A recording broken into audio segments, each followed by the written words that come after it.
We were so enthused by your participation in season 1 that we are back with Bcubed season 2. In this season, first of all, we have some phenomenal guests. What is your philosophy of life? Are we here for some reason greater than just existing?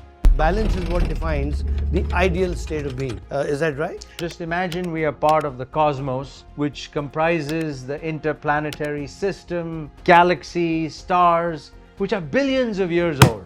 What is our life? 80 years? 80 years, think of it as a finite time. You come from the Silicon Valley. What is the Silicon Valley way? Because they embrace different ways of thinking and they encourage people to break the rules and ask questions. Hi friends, thank you all very much for the stupendous success of Bcubed season 1. All of you saw, heard us on Bcubed season 1. We had 12 episodes with 12 very interesting subjects. Thank you very much for your responses. We were so enthused by your participation in season 1 that we are back with Bcubed season 2, Breaking Boundaries with Sabeer Bhatia season 2.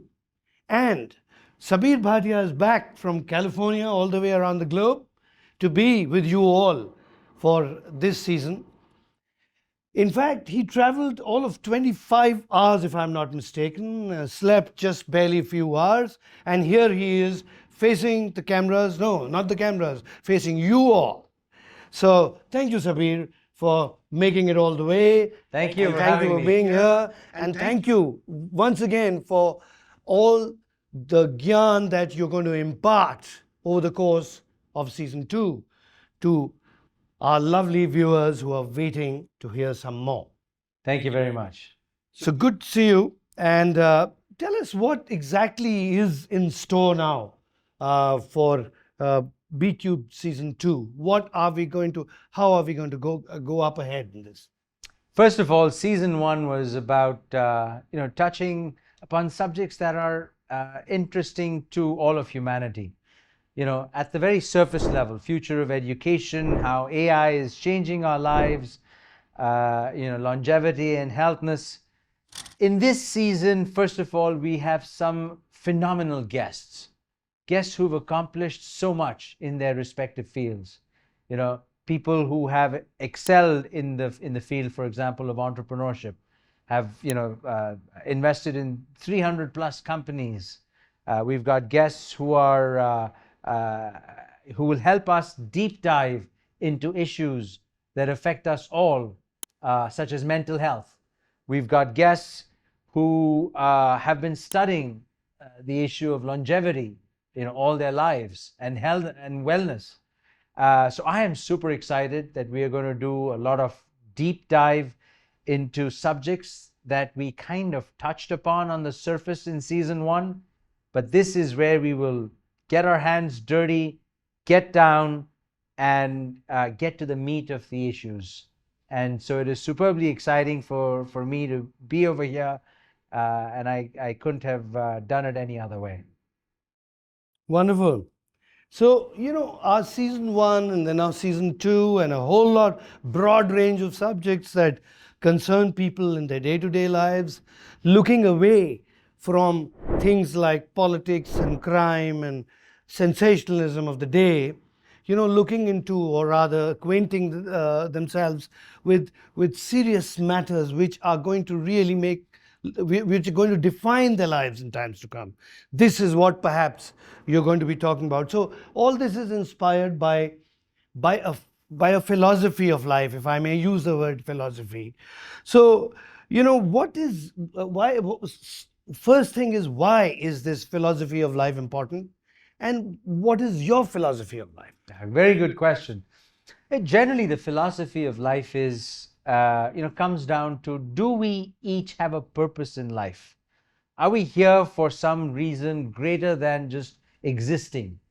And I think we're all made for a specific purpose. We just have to each of us has to find our purpose in life. And touching upon how do we fill the minds of people? so that they can be creative individuals, they can reach out to their deep recesses of their imagination and think about things that extend beyond the ordinary, extend beyond just survival. And that is what this whole show is about. It's about taking people to a different world, a world away from the day to day issues of politics, about sensationalism, who said what, who did what. That's all right. We already have plenty of shows that cover those aspects. What about a show that helps people dig deep into their recesses and helps them imagine who they are? Why are they born? What is their purpose in life? And so I believe that every individual has a purpose in life. And my philosophy in life is very simple, really. It kind of comes from the Zoroastrian philosophy of life. Just, think of good thoughts, say good words, and do good deeds. It's as simple as that. And the same thing translated into the Chinese philosophy is, all that a human being should worry about is someone to love, something to do, and something to look forward to. If we have answered these three questions, our life becomes meaningful automatically. We simply burden it with a lot of fluff that is not necessary. And that leads to issues such as ill health, issues such as low self-esteem, issues such as narcissism. If we can just simplify our life, it becomes so much better. So to answer, it's a long-winded answer to your short question, but the question is, yes, there is a philosophy of life that we should all adhere to. And the simpler we make it, the better off we all will be. How nicely you put it. Someone to love, something to do, and something to look forward to. That really sums up, certain aspects of life that would give us happiness and give us hope and a will to live. But in all of this cauldron of existence, there are people there are aspects or there are dimensions like the media, the politicians, social media, our friends, our communes, and the general social and other environment. This all has a bearing on us, and this all perhaps either vitiates or promotes our thinking or our philosophy. Would you say that these influences in our life are kind of levelers, or they take the quality of our thought process and therefore our relationship with life a little down, or elevate it? Listen, they're all a necessary evil. They all influence our thought processes in some way or the other. There's no question about it. Politicians try to control how we think. The media tries to put thoughts in our minds and puts a spin on everything that occurs in life.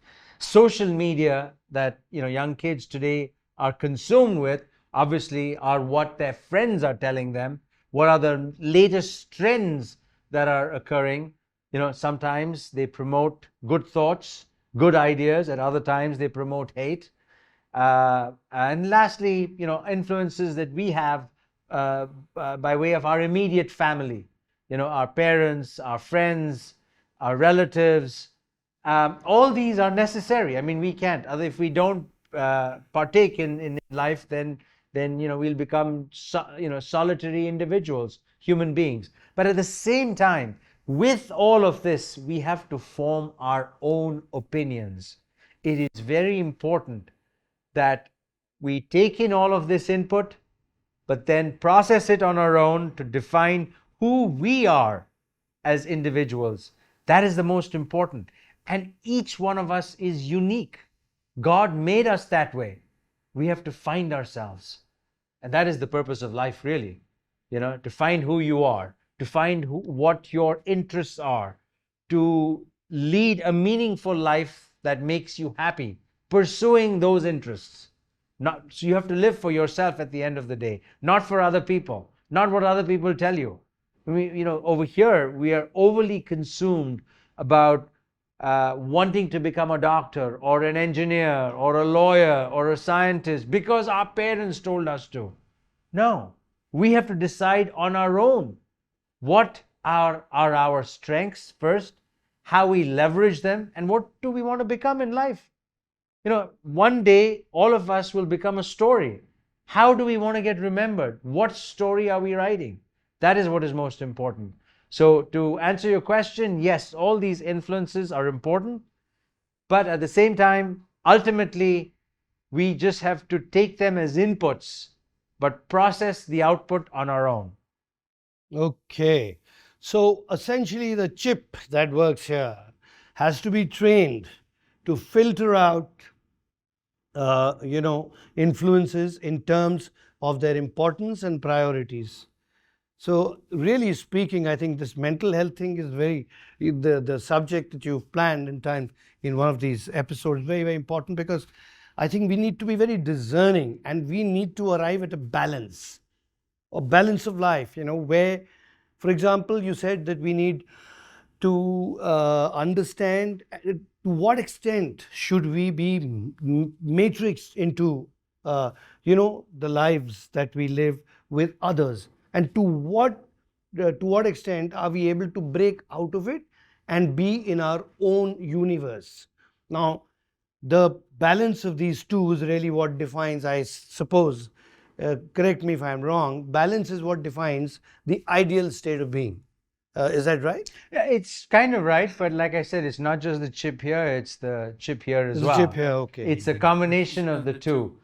I mean, if you really think of our time on planet Earth as being finite, think of it for a moment.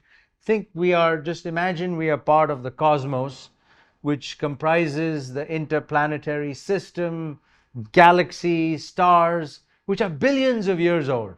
What is our life? 80 years? 80 years, think of it as a finite time.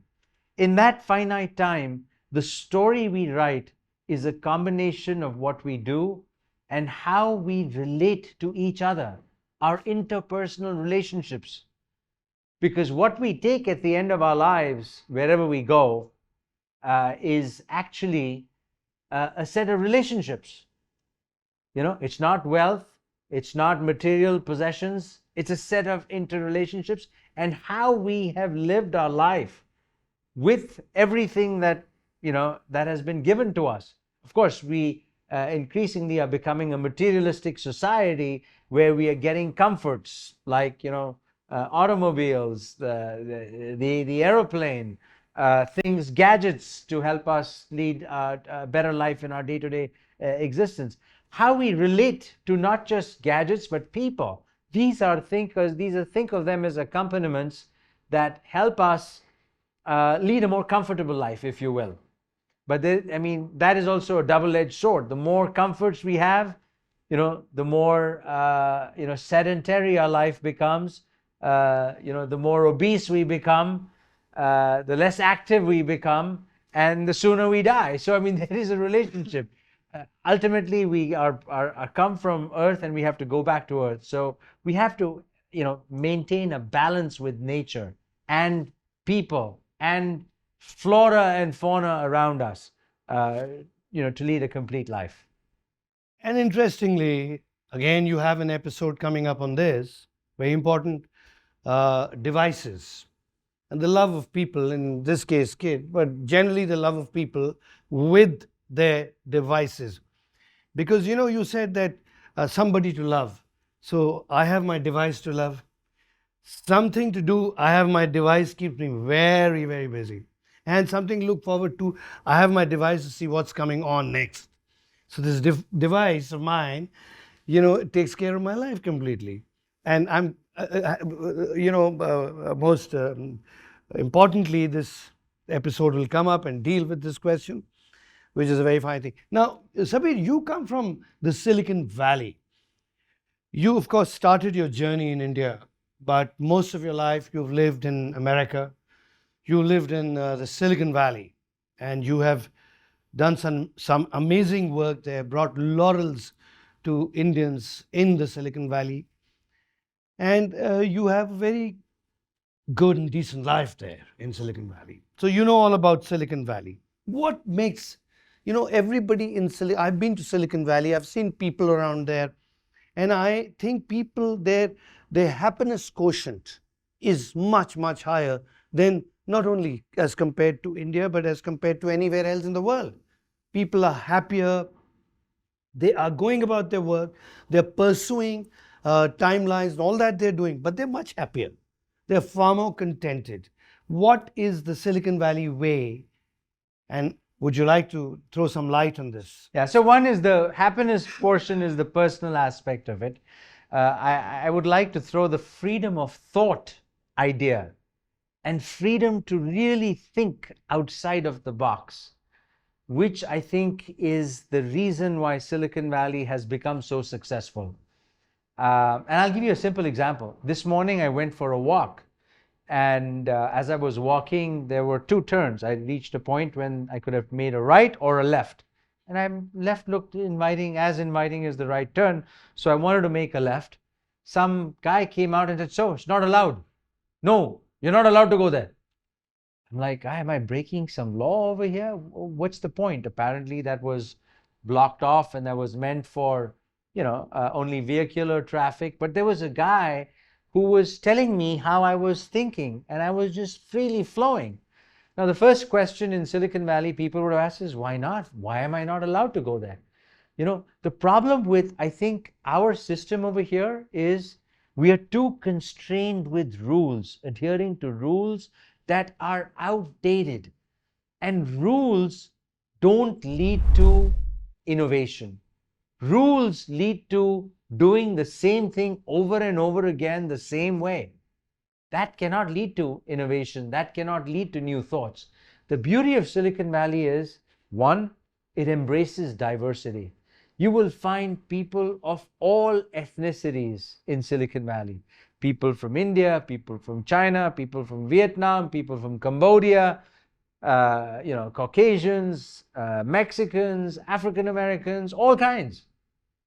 Because they embrace different ways of thinking and they encourage people to break the rules and ask questions. I mean, I was thinking Uber could never have started in India because Uber broke every taxi cab regulation on the planet.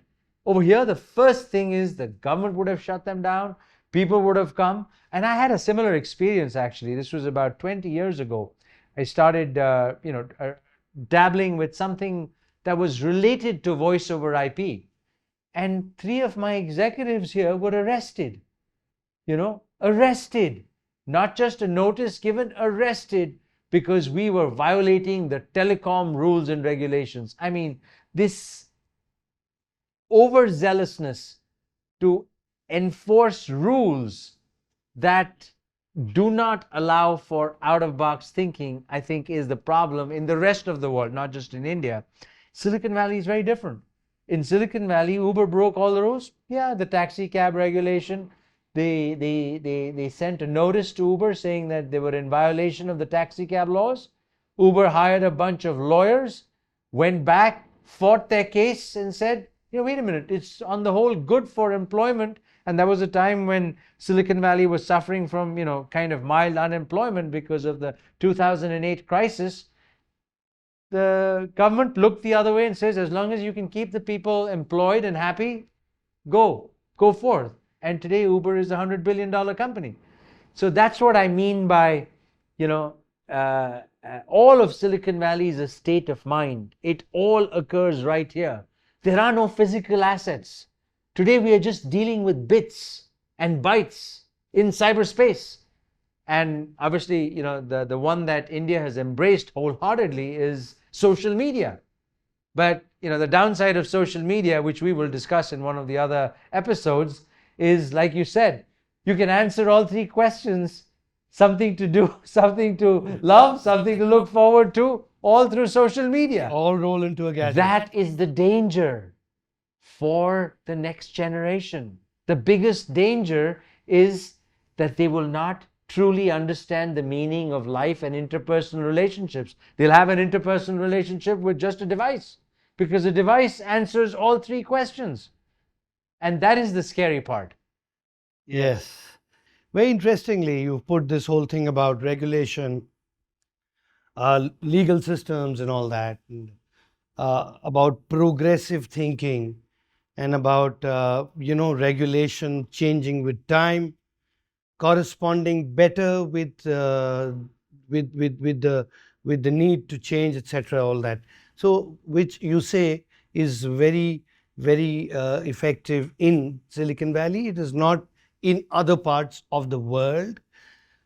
But in India too, I must tell you that things have been very progressive of late, and they have. There is a lot of the young techies will tell you that they are far happier, and a lot of doors are opening in those terms. Also, the fact that whenever you make a law, a regulation, a rule, there is something called the intent, the spirit, and the letter. So yes, I agree that in certain parts of the world, especially our part of the world, we do go a little more by the letter, and the spirit kind of gets a bit obscured, which is why we tend to suffer sometimes. But nevertheless, can we create that Silicon Valley thinking, atmosphere here in India? Can we create Silicon Valley culture in India? Can we do that? I think we can. And Bcubed is part of the reason for the existence of Bcubed is to create a different way of thinking, a mindset change, to encourage the next generation and young children to think outside of the box, to break boundaries. Ah, We want people to break boundaries. We want people to break established norms, because when you break boundaries, when you break things, you learn, and then you get to innovate. And that is what I think one of the reasons for the creation of Bcubed is, to change the mindset of the people. Can we do it? Absolutely we can. Because all of human knowledge, all of our progress that we have made in the last 100 years, every advance in, whether it's in science and technology, it's in the arts, it's in gastronomy, it's in our culture, has come from an idea between our 2 ears. And that's what we are here to do. Talk about progressive ideas, capture the imagination of people with new ideas and new thinking, rather than repeating what has already occurred and what is in the past. We have no rearview mirror on this show. We only look to the future. And we want to inspire the next generation of people to think about the future so that they can make it more meaningful than it is currently. how wonderful the way you put it, that there in this show, or rather in your endeavor, there is no rearview mirror. Because the more we delve into the past, the less we traverse to the future. Past can at best be a lesson and not the defining principle for the future in that sense. So great to hear your ideas, Sabeer, and thank you very much for coming all the way for the second season of Bcubed. I'm sure it's going to be a greatly informative and learning experience for our friends, our viewers. Thank you very much, and look forward to a wonderful session up ahead. Thank you, Sabeer. Thanks a lot. Take care.